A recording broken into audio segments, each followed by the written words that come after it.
apapun yang telah kita lakukan di bulan Ramadan, ya mungkin sulit kita mendokumentasikannya. Memang tidak perlu didokumentasikan, tidak perlu ada dokumentasi berbagai selfie, foto dan yang lainnya di-share di berbagai media, tidak perlu. Ya, cukuplah malaikat yang mendokumentasikan. Ya. Oleh karena itu tidak perlu kita membanggakan amalan tersebut. Tak perlu bangga. Kenapa harus kita banggakan? Apa yang harus kita sombongkan? Kendati berulang kali mengkhatam Al-Quran, lengkap salat tarawihnya, tahajudnya, i'tikafnya, qiraatul Qur'annya, zikirnya, sedekahnya, puasanya, qiyamul lailnya, lailatul malam ganjil, lailatul qadar dan yang lainnya. Ya, semua itu hanya karunia dari Allah, bukan karena kekuatan kita, bukan karena kecerdasan, kepintaran kita, ya, keilmuan kita, bukan karena semata-mata ketaatan kita, karunia dari Allah. Maka tidak perlu ada yang disombongkan, dibanggakan, tapi berharaplah kepada Allah semoga ibadah tersebut, ya, diterima oleh Allah Azza wa Jalla.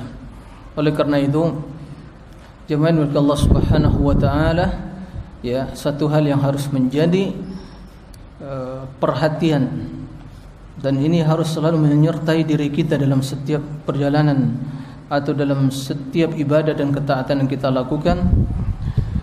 Khauf min raddil amal wa adamil qabuli inda Allah Azza wa Jalla, kekhawatiran ditolaknya amalan tersebut dan tidak diterima oleh Allah Azza wa Jalla.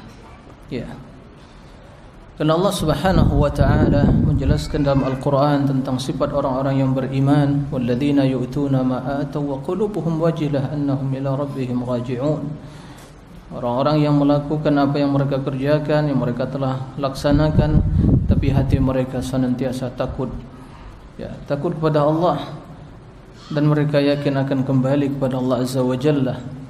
Untuk memahami makna dari ayat tersebut, Aisyah bertanya kepada Rasulullah sallallahu alaihi wasallam, apakah yang dimaksud dalam ayat tersebut? Mereka yang berbuat dosa, melakukan zina, pencurian, meminum khamar dan dosa-dosa yang lainnya, kemudian takut diazab oleh Allah Azza wa Jalla.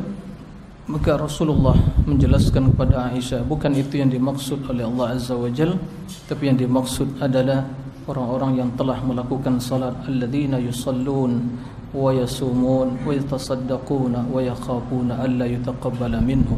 Mereka telah mendirikan salat, mereka telah berpuasa, mereka telah bersedekah, tapi mereka takut tidak diterima oleh Allah Azza wa Jalla. Inilah sifat orang yang beriman. Berbeda dengan sifat kaum munafikin, ya, beramal hanya amalan, ya, asal-asalan saja, tidak ada kualitasnya, amalan yang sangat jelek, tidak berkualitas, kemudian mereka merasa aman, bangga dengan amalannya. Sementara ahlul iman, mereka melakukan, ya, sesuai dengan kemampuan mereka dalam melakukan amalan yang terbaik, kemudian mereka merasa takut, ya, sebagaimana kata Imam Hasan Al-Basri, al-mu'min yajma'u baina al-ihsani wal khawfi wal munafiqu yajma'u baina al-isa'ati wal amni. Kaum beriman, orang beriman selalu ada dalam diri mereka, ya, al-ihsan fil amal, terus berusaha meningkatkan kualitas ibadahnya yang terbaik, kemudian mereka merasa takut, ya. Sementara kaum munafikin, mereka amalannya yajma' bainal isaah, berbuat kejelekan. Buktinya solatnya kusala, malas-malasan solatnya. Qiraatul Quran sangat jauh dari mereka. Ya. Kalau membaca Quran itu terpaksa dan merasa berat bagi mereka. Berzikir paling jauh dari zikir. Ya. Seperti itu.